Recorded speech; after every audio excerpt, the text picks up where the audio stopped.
tusaba Katonda amwongere obuwangaazi.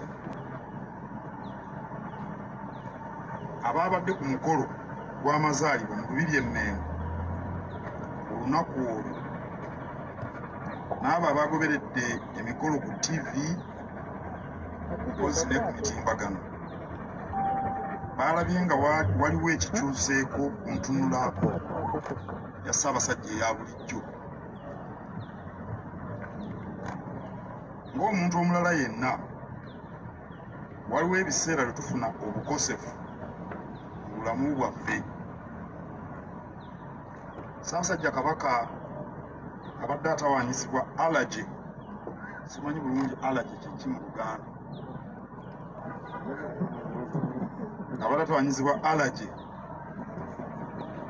Ekizibu kya allergy oluusi kiva ku mmere gye tulya, oluusi kiva ku mpumbu eva ku bimuli, oluusi kiva ku nfuufu n'ebintu ebirala bingi.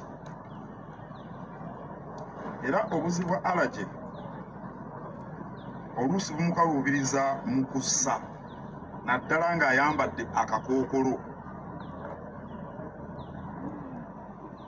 Ebyo byonna ebyogerwa nti Ssaabasajja yaweebwa obutwa si bituufu n'akatono.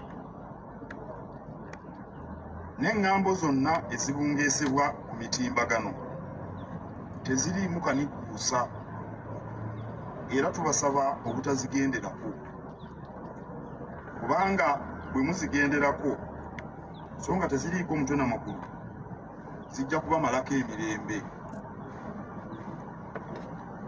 Bwe tubeera abakosefu tufuna obujjanjabi, era ne ku Kabaka bwe kiri.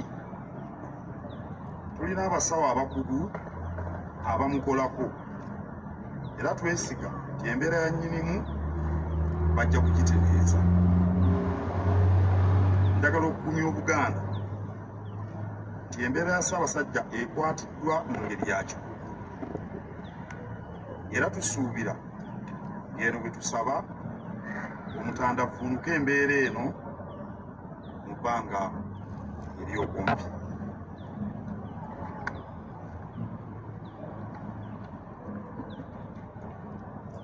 On Tuesday, the 13th of April,